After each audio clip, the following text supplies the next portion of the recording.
Hello everyone, welcome to history lecture series. हमारा medieval history का lecture series चल रहा है अभी। तो इस लेक्चर में हमारे ऑलरेडी 2 लेक्चर हो चुके हैं, उनको आप देखिए। उसमें राइजिंग ऑफ इस्लाम हमारा पहला लेक्चर है, दूसरा lecture Arab attack on India है। अभी जो तीसरा लेक्चर हमारा चलने वाला है वो है घोर ऑफ मोहम्मद। ठीक है, तो इस लेक्चर की हम शुरुआत कर रहे हैं। चलिए, तो बहुत समय वेस्ट नहीं करते और लेक्चर की शुरुआत करते हैं।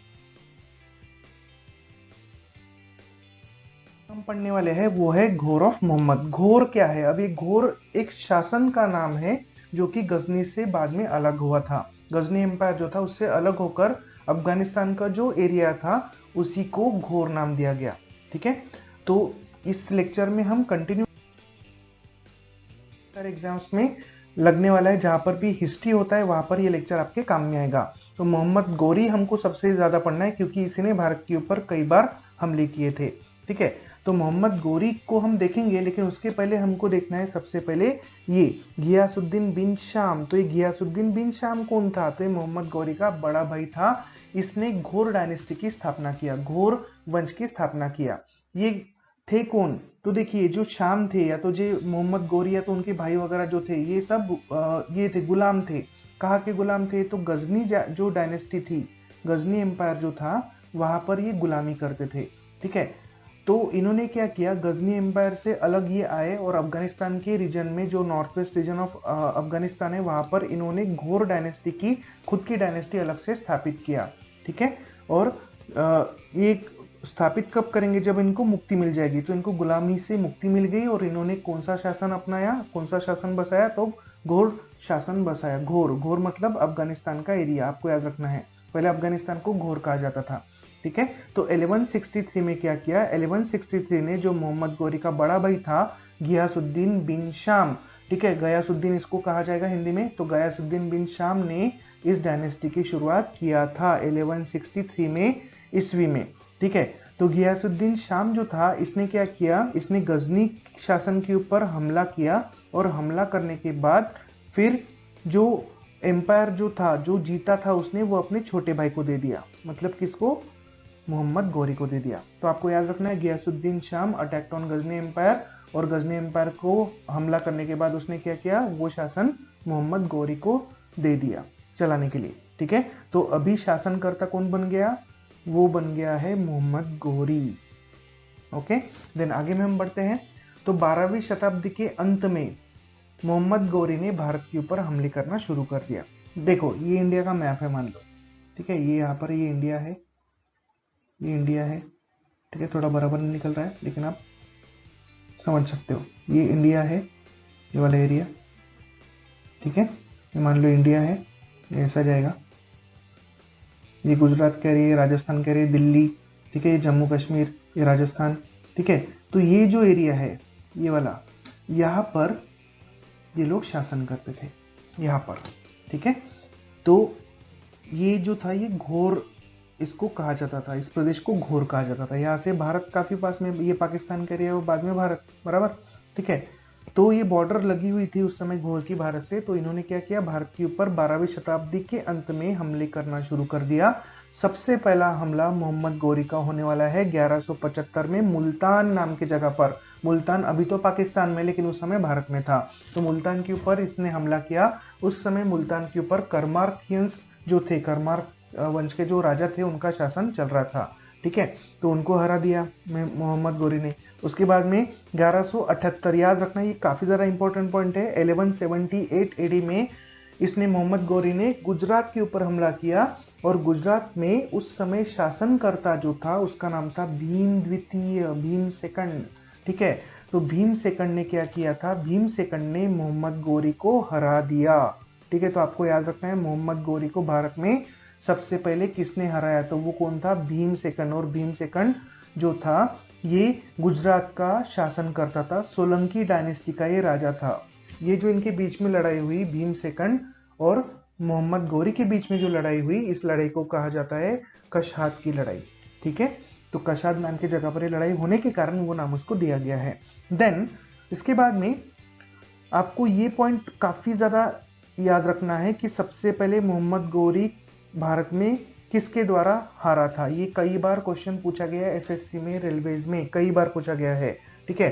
तो इसको आपको याद रखना है डेट के साथ। तो कब हारा था, 1178 में। तो मोहम्मद गौरी की पहली हार भारत में हो चुकी है, ठीक है। चलो आगे बढ़ते हैं। बाद में उसने क्या किया, अब ये तो गुजरात के शासक से हार गया, तो इसने स्ट्रैटेजी चेंज कर दिया। तो इसने भारत का जो गुजरात वाला एरिया था, राजस्थान एरिया था, उसको छोड़ दिया और ऊपर में हमला करना शुरू किया। ऊपर में मतलब जो पंजाब वाला एरिया है, वहां पर वहां के शासक जो थे उनके ऊपर हमला करना इसने शुरू कर दिया।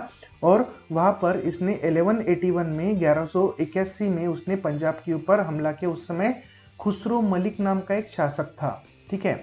तो वो गजनी एम्पायर से बिलोंग करता था, उसके ऊपर इसने हमला किया। हमला तो नहीं किया, हमला करने के लिए आया, लेकिन खुसरो मलिक ने अपना दिमाग लगाया।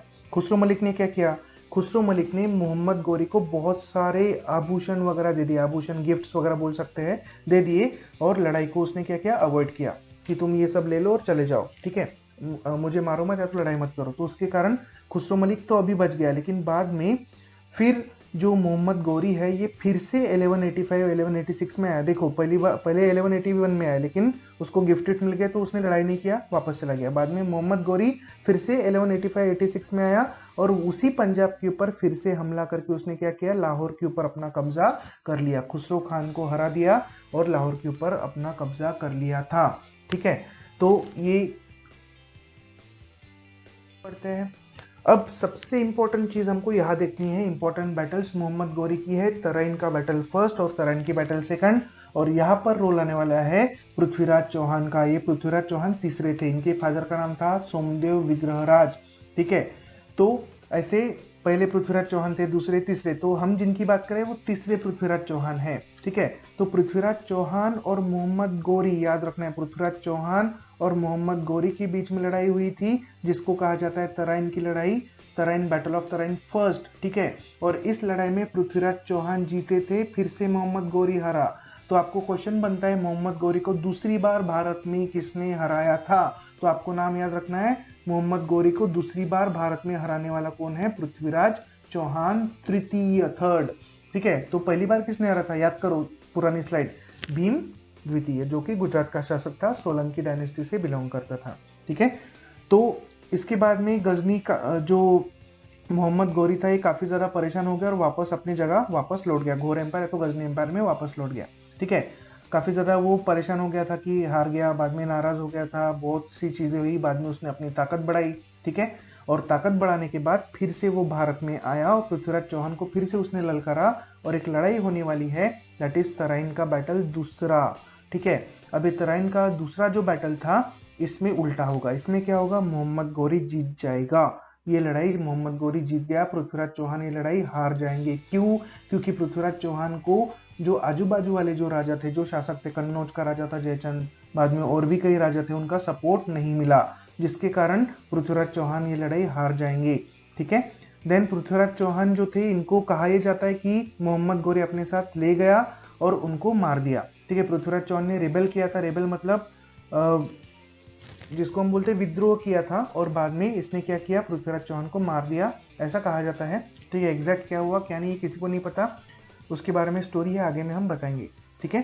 तो ये जो बैटल है, इस बैटल के बाद अब पृथ्वीराज चौहान तो हार गया। पृथ्वीराज चौहान जो थे काफी जाने माने राजा थे भारत के, काफी बड़ा इनका शासन था, अजमेर के शासक थे, लेकिन दिल्ली में भी इनका शासन चलता था। तो पृथ्वीराज चौहान काफी ज्यादा बहादुर ऐसे शासक थे, तो यही हार गए या तो ये मारे गए, बाद में इनको मार दिया गया था। ऐसा स्टोरीज में कहा जाता है कि इनको गजनी ले जाकर इनको मोहम्मद गौरी ने मार दिया था, ऐसा भी कहा जाता है। तो पृथ्वीराज चौहान जो थे, पृथ्वीराज चौहान हार चुके हैं लड़ाई, या तो मर चुके हैं। उसके बाद में भारत में तुर्किश एम्पायर बसेगा, ठीक है। भारत में इस्लामिक पावर जो है वो बढ़ जाएगा और भारत में सत्ता स्थापित होने वाली है तुर्कियों की। तो ये बहुत ज्यादा इंपॉर्टेंट बैटल है, तराइन का सेकंड बैटल। आपको डेट याद रखना है, 1192 1191 दोनों डेट याद रखना है। तराइन का पहला बैटल बोलेगा तो 1191 किस के बीच में, मोहम्मद गौरी और पृथ्वीराज चौहान के बीच में। और तराइन सेकंड का बैटल एक साल बाद, दैट इज 1192 में। 1192 के बैटल में जो मोहम्मद गौरी था वो काफी ज्यादा सेना अपनी बढ़ाकर आ जाएगा, ठीक है। अब एक चीज मैं आपको बता देता हूँ कि तराइन बैटल फर्स्ट में पृथ्वीराज चौहान मोहम्मद गोरी को मार ही देते थे, इसका सर कलम कर देते थे, लेकिन मोहम्मद गोरी का एक गुलाम था जिसका नाम है कुतुबुद्दीन ऐबक। तो कुतुबुद्दीन ऐबक ने मोहम्मद गोरी को उठाकर वो घोड़े से भाग गया, ठीक है, घोड़े से आया और उसको उठाकर भाग गया, इसके कारण मोहम्मद गोरी बच गया ऐसा कहा जाता है, ठीक है। और अगली बार वो बहुत बड़ी सेना लेकर आया और पृथ्वीराज चौहान को उसने क्या किया, हरा दिया और मार भी दिया, ऐसा भी कहा जाता है, ठीक है। चलो तो अब हम आगे बढ़ते हैं। रोल चंदन बरदई का, ये भी इतिहास में काफी ज्यादा इंपॉर्टेंट शख्सियत है। क्यों? क्योंकि चंदन बरदई जो है ये कवि थे। किसके कवि थे? पृथ्वीराज चौहान के दरबार के कवि थे। इन्होंने एक बहुत बड़ा ग्रंथ लिखा है हिंदी साहित्य का, जिसको कहा जाता है पृथ्वीराज रासो। भारत में हिंदी का पहला, हम इसको ग्रंथ बोल सकते हैं, एपिक बोल सकते हैं, ठीक है। हिंदी में लिखा गया है, हिंदी के कवि थे पृथ्वीराज रासो, ठीक है। सॉरी, चंदन बरदई, इन्होंने पृथ्वीराज रासो नाम की एक बुक लिखी है जो कि बहुत ज्यादा फेमस है और पहला हिंदी है, आपको याद रखना है, ठीक है। तो पहला हिंदी का लिटरेचर भी कौन सा है? तो यही है, पृथ्वीराज रासो, और उसके लेखक कौन है? तो चंदन बरदई, ठीक है। तो चंदन बरदई जो थे, कहा यह जाता है कि पृथ्वीराज चौहान को जब तराइन सेकंड बैटल के बाद, तराइन का सेकंड बैटल 1192 में हुआ था ना, पृथ्वीराज चौहान के बीच में और मोहम्मद गोरी के बीच में, बराबर। तो पृथ्वीराज चौहान को मोहम्मद गोरी ले गया गजनी में, है ना, गजनी में ले गया। तो गजनी में साथ में कौन गए थे? तो साथ में कहा जाता है कि चंदन बरदई भी थे। तो चंदन बरदई ने, अब ये मोहम्मद गोरी जो था, इसने खेल खेलना शुरू किया पृथ्वीराज चौहान के साथ। उसने कहा कि तुम बहुत बहादुर अगर हो तो अपना परिचय दो, ठीक है। तो परिचय देने के लिए मोहम्मद गोरी ने क्या किया? पृथ्वीराज चौहान को एक बाण दे दिया, हाथ में धनुष्य दे दिया, ठीक है।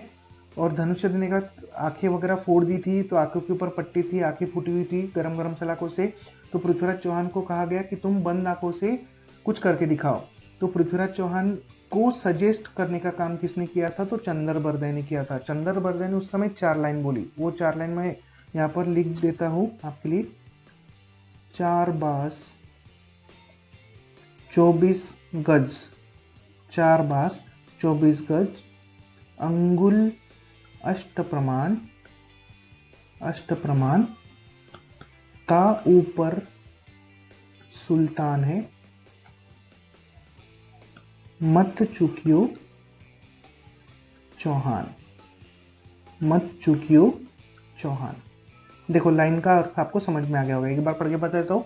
4 बास 24 गज, अंगुल अष्ट प्रमाण, ता ऊपर सुल्तान है, मत चूकियो चौहान। ये स्टेटमेंट किसने कहा था? ये स्टेटमेंट चंदन बरदई ने कहा था पृथ्वीराज चौहान से। तो पृथ्वीराज चौहान ने क्या किया? पृथ्वीराज चौहान को इससे आइडिया आ गया, 24 गज का अंतर है, ठीक है, 8 बास की इतना, और ऊपर में सुल्तान बैठा है, उसको बाण मारना है। तो पृथ्वीराज चौहान ने बाण लिया, आंखें तो थी नहीं, आंखें तो फूट गई थी पृथ्वीराज चौहान की, गरम सलाखों से मोहम्मद गोरी ने फोड़ दी थी। तो पृथ्वीराज चौहान ने बाण लिया और सीधा मोहम्मद गोरी को मार दिया, और मोहम्मद गोरी इसके बाद मारा गया, ऐसा कहा जाता है। किसके हिसाब से? तो पृथ्वीराज रासो, इस बुक के हिसाब से कहा यह जाता है, ठीक है, कि चंदन बरदई ने ये स्टेटमेंट कहे थे पृथ्वीराज चौहान को। तो इससे पृथ्वीराज चौहान को आइडिया आ गया कि मोहम्मद गोरी कहाँ बैठा है। सुल्तान जो डिनोट किया है यहाँ पर, वो सुल्तान डिनोट किया है मोहम्मद गोरी को। तो आइडिया मिल गया, लोकेशन मिल गया, और पृथ्वीराज चौहान ने बाण मार के मोहम्मद गोरी को मारा, ऐसा कहा जाता है। किसके हिसाब से? इस बुक के हिसाब से, पृथ्वीराज रासो के हिसाब से, ठीक है। और एक चीज आपको याद रखनी है, और एक कवि था जिनका नाम था जयनायक, या तो जैनक उनको कहा जाता है। इन्होंने भी एक बुक लिखा है पृथ्वीराज चौहान के ऊपर, जिसका नाम है पृथ्वीराज विजय, ठीक है, पृथ्वीराज विजय। देखो, पृथ्वीराज रासो बोलेगा तो चंदन बरदई, और पृथ्वीराज विजय बोलेगा तो फिर जयनायक या तो जैनक, या तो जैनक भट्ट भी कभी कभी आता है, ठीक है। तो ये हो गई तराइन की बैटल कंप्लीट। तराइन के बैटल के बाद में ये सारी चीजें हुई थी। अब ये प्रमाणित है नहीं है, इसके बारे में हमको सोचना नहीं है। हमारे एग्जाम में फैक्चुअल पेपर आता है, तो फैक्ट्स आपके सामने लिखी हुई है, ये फैक्ट्स आपके एग्जाम में आने वाली। स्टोरी वोरी नहीं पूछता है, बस स्टोरी आपको मैं याद रखने के लिए बता रहा हूँ, ठीक है। चलो देन आगे बढ़ते। और एक बैटल यहाँ पर होगी, बैटल ऑफ चंदावर, चंदावर की लड़ाई। अब ये चंदावर की लड़ाई कैसे होगी, किसके साथ होगी, देखते हैं। तो देखो, मोहम्मद गोरी जो था, मोहम्मद गोरी ने पृथ्वीराज चौहान को हरा दिया। उसके बाद में 1192 के बैटल में तराइन में पृथ्वीराज चौहान हार चुके थे। उसके बाद में जो कन्नौज का शासक था, कन्नौज का शासक था उस समय जयचंद, तो ये जयचंद के ऊपर हमला किसने किया? मोहम्मद गोरी ने। तो बैटल ऑफ चंदावर किस किस के बीच में हुई थी? मोहम्मद गोरी और जयचंद के बीच में।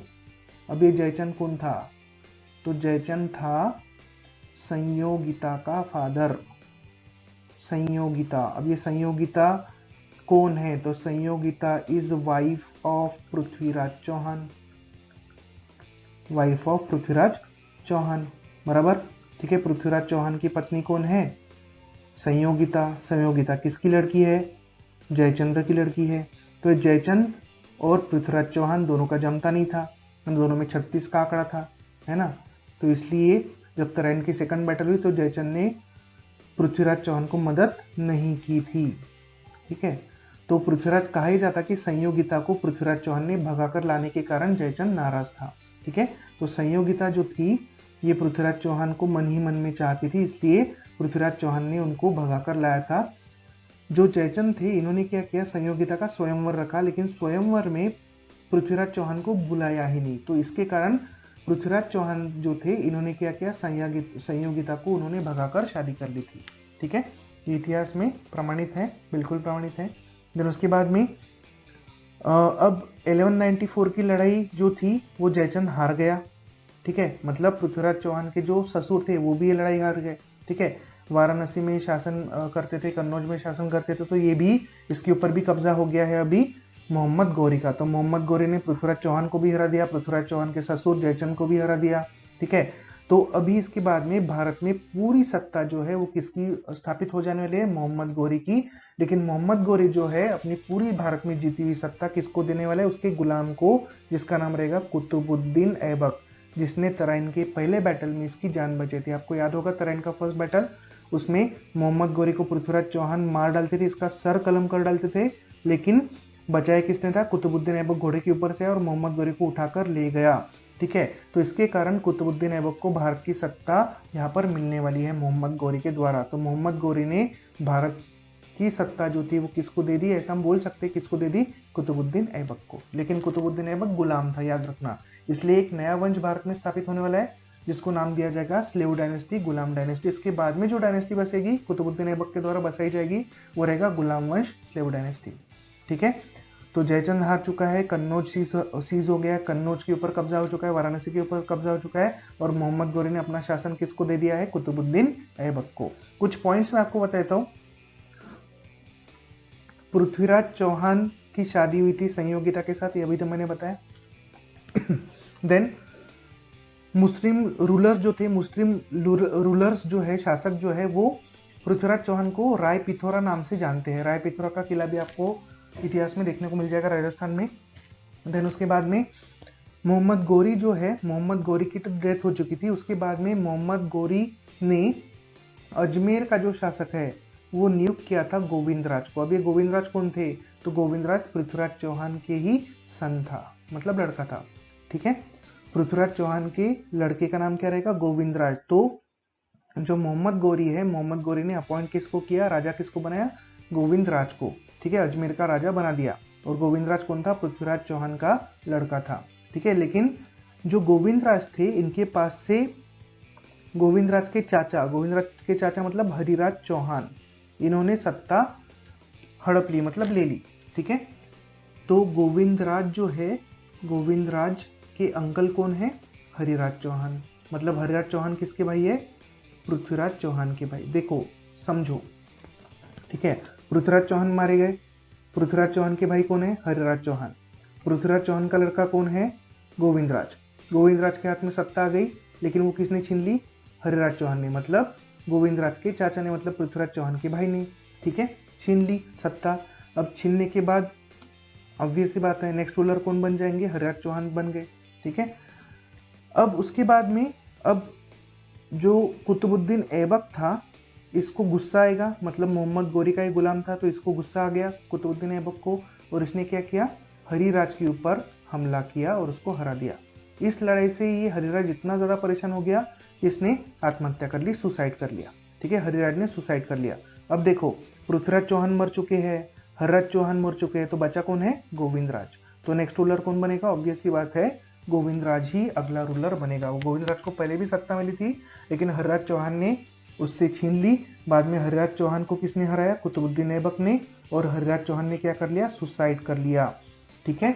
और यहाँ पर जो अजमेर है, अजमेर के ऊपर पूरी तरह से कब्जा किसका हो चुका है? तुर्कियों का हो चुका है। कुतुबुद्दीन ऐबक ने क्या किया? अजमेर के ऊपर भी कब्जा कर लिया है और राजा किसको बना दिया? हरिराज को बना दिया। ठीक है, चलो आगे बढ़ते हैं। ठीक है, देखो तो यहाँ पर 1196 में ऐबक ने अटैक किया था अजमेर के ऊपर, हरिराज के ऊपर, और बाद में हरिराज चौहान ने तो सुसाइड कर लिया और गोविंद राज क्या बने बाद में? नेक्स्ट शासक बने अजमेर के, लेकिन किसके अंडर? कुतुबुद्दीन ऐबक के अंडर। ठीक है, देन अब इसके बाद में ये एक आपको याद रखना है, 1202-1203 में कुतुबुद्दीन ऐबक जो था इसने बुलंदखेड़ के ऊपर हमला किया और वहां का एक राजा था परमार्दी देव जो कि चंदेल डायनेस्टी का राजा था, इसको हरा दिया। और मतलब तुर्कों का कब्जा किसके ऊपर हो चुका है? बुंदेलखंड के ऊपर भी कब्जा हो चुका है। ठीक है, उसके बाद में 1205 में जो कुछ जगह है जैसे बंगाल हो गया, ठीक है, बंगाल काफ़ी ज़्यादा उस समय फेमस था, तो बंगाल के ऊपर उस समय 1205 में गौरी का एक कमांडर था, ठीक है, उसने जो लक्ष्मण सेन नाम का एक राजा था उसके ऊपर हमला किया और बंगाल को भी गौरी के शासन में सम्मिलित कर लिया। उसके बाद में 1205 में खोकर, जो कि खोकर प्रजाति के लोग पंजाब में शासन करते थे, जो कि मुल्तान वाले रीजन में रहते थे, तो इन्होंने क्या किया? गौरी के विरुद्ध हम बोल सकते विद्रोह कर दिया था। तो उसके कारण फिर 1205 में क्या करेगा? जो मोहम्मद गौरी है वो इनके ऊपर हमला करेगा, खोखरों के ऊपर, और खोखरों को पूरी तरह से क्षतिग्रस्त कर देगा, मार ही देगा। ठीक है, तो ये सारी चीजें आपको याद रखनी है। इसके पॉइंट्स है। अब मोहम्मद गौरी ने क्या किया? लाहौर जब इसने छोड़ा, तो लाहौर छोड़ने के बाद 15 मार्च 1205, ये डेट आपको याद रखनी है, 15 मार्च 1205 में इसने एक जगह है दम्यक नाम की जगह, यहाँ पर पृथ्वीराज चौहान को मारा था, ऐसा कहा जाता है। ठीक है, तो सॉरी, पृथ्वीराज चौहान को नहीं, यहाँ पर इसकी डेथ हो गई थी दम्यक नाम की जगह पर मोहम्मद गौरी के, ऐसा कहा जाता है। ठीक है, देन उसके बाद में मोहम्मद गौरी जो है इसने ये पहला ऐसा शासक था जिसने सुल्तान की उपाधि धारण की थी। ठीक है, खलीफा जो थे उस समय उपाधियां देते थे, सुल्तान की उपाधि इसको मिली थी। ठीक है, तो मोहम्मद गौरी ने जब लाहौर को छोड़ा तो उसके बाद में रास्ते में 15 मार्च 1205 में इसको मार दिया गया था दम्यक नाम की जगह पर। तो कहा जाता कि खोखरों ने इसको मारा था, ऐसा भी कहा जाता है। ठीक है, और इसकी जो लाश है उसको गाड़ा गया था गजनी में। देन उसके बाद में इसने मोहम्मद गौरी ने कश्मीर के ऊपर भी कब्जा करने की कोशिश की, लेकिन वो नहीं कर पाया, असफल रहा। अब मोहम्मद गौरी का एक्चुअल नाम क्या था? हमने एक्चुअल नाम पढ़ा ही नहीं, क्योंकि उसको मोहम्मद गौरी नाम से ही जाना जाता है। तो उसका एक्चुअल नाम जो है वो है शिहाबुद्दीन मोहम्मद गौरी। ठीक है, और इसका जो क्लान था वो शशबनी कहा जाता है। ठीक है, शंशबनी या तो शशबनी कहा जाता है, उस वंश का ये शासक था। ठीक है, देन इसका एक गुलाम था जिसका नाम है बख्तियार खिलजी। ठीक है, बख्तियार खिलजी मोहम्मद गौरी का गुलाम। इसके बारे में आपको याद रखना है, ये भी पॉइंट कई बार एसएससी रेलवेज में पूछा जाता है। इसने भारत की जो यूनिवर्सिटीज थी जहाँ पर बौद्धिज्म की शिक्षा दी जाती थी, जैसे विक्रमशिला यूनिवर्सिटी बंगाल बिहार के पास थी, उसके बाद में नालंदा बुद्ध विहार था, सोमपुर बुद्ध विहार था, इन सब जगहों को इसने तहस नहस कर दिया था। साथ में नालंदा यूनिवर्सिटी आपको पता होगी, काफी ज्यादा फेमस है, तो नालंदा यूनिवर्सिटी को पूरी तरह से जलाने का काम भी किसने किया था? इसी ने किया था। ठीक है, बख्तियार खिलजी ने किया था। और बख्तियार खिलजी किसका गुलाम रहेगा? बख्तियार खिलजी गुलाम रहने वाला है मोहम्मद गौरी का। ठीक है, देन जो हमको कॉइन्स मिलते हैं मोहम्मद गौरी के, उसके ऊपर हमको इम्प्रिंट्स मिलते हैं। जो हिंदू गॉड्स है, जैसे गॉडेस लक्ष्मी हो गई, लक्ष्मी माता हो गई, बाद में राम सीता हो गए, ठीक है, इन चंद्रमा हो गया, सूरज हो गए, इन सब की प्रतिमाएं हमको इसके कॉइन्स के ऊपर मिलती है, मोहम्मद गौरी के कॉइन्स के ऊपर इम्प्रिंट्स मिलते हैं हमको। ठीक है, देन ये जो कॉइन्स थे इनके ऊपर संस्कृत भाषा में लिखा हुआ था, संस्कृत और अरबी दोनों भाषा में लिखा हुआ था, और उस कॉइन को कहा जाता है दिरहम। ठीक है, ये कुछ पॉइंट्स है, ये भी पॉइंट्स आपको याद रखने हैं। एक बार फिर से रिवाइज करते हैं मोहम्मद गौरी के हमले। 1175 में इसने मुल्तान के ऊपर हमला किया, उस समय कर्मार्थियंस का वहां पर शासन चलता था। 1178 में उसने गुजरात के ऊपर शासन किया, भीम द्वितीय के साथ वो क्या हुआ था? हारा था। ठीक है, कौन हारा था? मोहम्मद गौरी हारा था, और भीम द्वितीय जीते थे। ठीक है, देन 1181 में उसने पंजाब के ऊपर हमला किया, खुसरो मलिक के ऊपर। 1186 में फिर से उसके ऊपर हमला किया। यहाँ पर हमला तो किया था लेकिन आभूषण वगैरह उसको मिल गए तो उसने छोड़ दिया था, संधि हो गई थी। और यहाँ पर 1186 में उसने हमला करके लाहौर के ऊपर कब्जा कर लिया था। 1191 में तराइन का बैटल फर्स्ट होगा पृथ्वीराज चौहान तृतीय के साथ। 1192 में भी पृथ्वीराज चौहान के साथ बैटल होगी। तो इसमें आपको याद रखना है मोहम्मद गौरी दूसरी बार भारत में कौन सी लड़ाई में हारा था, तो 1191 के तराइन के पहले बैटल में, ठीक है। देन उसने 1194 में जयचंद को हराया। 1194 में उसने बयाना नाम की एक जगह है, ठीक है, वहां पर कुमार पाल डायनेस्टी के शासक शासन करते उनको हराया। और 1205 में उसने खोखर को हराया, जो कि पंजाब जो है, पंजाब के बॉर्डर के ऊपर, पंजाब अफगानिस्तान बॉर्डर के ऊपर ये लोग रहते थे, इनको इसने हराया था। तो ये पूरे बैटल्स है मोहम्मद गौरी के, आपको याद रखने हैं। ये हमारे नोट्स में हो चुके हैं, बस एक बार मैंने आपको रिवाइज करके दे दिया, ठीक है। ये हो गया पूरा लेक्चर। अब इसके बाद में नेक्स्ट वाला जो लेक्चर रहेगा वो रहेगा हमारा दिल्ली सल्तनत का लेक्चर। तो उसको हम पढ़ेंगे, नेक्स्ट लेक्चर वही रहेगा। तो हमारे 3 लेक्चर हो चुके हैं। पहला इंट्रोडक्शन हो चुका है, इंट्रोडक्शन तो छोड़ दो। इंट्रोडक्शन के बाद पहला लेक्चर हमारा हुआ rising of Islam. Rising of Islam के बाद दूसरा लेक्चर हमने पढ़ा था, दूसरा लेक्चर है अरब अटैक ऑन इंडिया। और तीसरा लेक्चर था ये घोर ऑफ मोहम्मद। इसके बाद में चौथा लेक्चर जो रहेगा वो दिल्ली सल्तनत की लेक्चर सीरीज चलेगी। एक लेक्चर में नहीं होगा, बड़ा टॉपिक है तो उसको पार्ट पार्ट में हम पढ़ने वाले हैं। Thank you for watching guys, have a nice day and take care.